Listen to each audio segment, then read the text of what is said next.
Romain, bonjour. Les initiatives positives. Bonjour Jean Z. Bonjour Alexandre, bonjour Ambline. Bonjour. On va voir avec vous ce matin, Jean, que les montres de luxe, elles aussi, se tournent désormais vers le recyclage. Oui, fabriquer des montres de luxe à base de marc de raisin ou de feuilles mortes, est-ce bien raisonnable? Je vous le demande, Ambline et Alexandre. Où va le monde? Où va le monde? Et pourtant, ça n'a pas empêché la start-up suisse ID Genève de lever en octobre dernier 2 millions de francs suisses auprès d'investisseurs classe, dont l'acteur américain Leonardo DiCaprio. Ah S'il bah vous oui. plaît, oui, ça Quand va, c'est même. pas mal.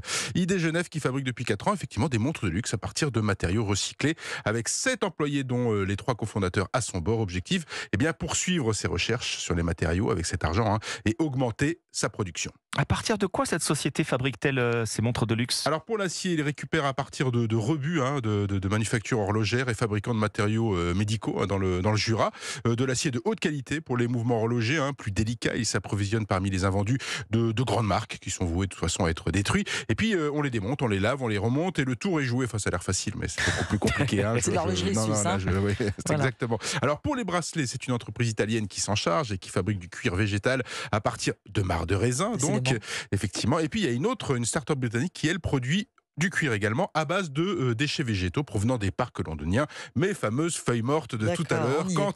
On les retrouve. Quant au packaging, les montres ID Genève sont présentées dans des boîtes qui ressemblent à de la fonte. Elles sont fabriquées en réalité avec des algues qui se dissolvent dans l'eau et qui peuvent même être réutilisées comme engrais de jardin. Eh bien, dites-moi, c'est alors pas mal. sur l'acier, elle veut aller encore plus loin, cette start-up. Effectivement, pour fondre l'acier, ses fondateurs sont partis faire des tests dans un four solaire en France, dans les Pyrénées, et ça marche. Ils sont revenus avec des kilos et des kilos d'acier recyclé et fondu sans énergie fossile et qu'ils ont utilisé pour leur second modèle. Ils souhaitent dans le futur passer par un four solaire qui doit voir le jour en Suisse, cette fois à Le Chaux-de-Fonds précisément. Bon, il est temps, Jean, de parler de prix. Oui. Alors avant de passer à la caisse, elles sont quand même très jolies. Voilà. C'est pas ostentatoire, elles sont classe, c'est vraiment très C'est pas joli. bling bling. C'est pas bling bling exactement. Le prix, lui, il est un peu bling bling. Par contre, il pique un peu. On est autour de 4 500 €.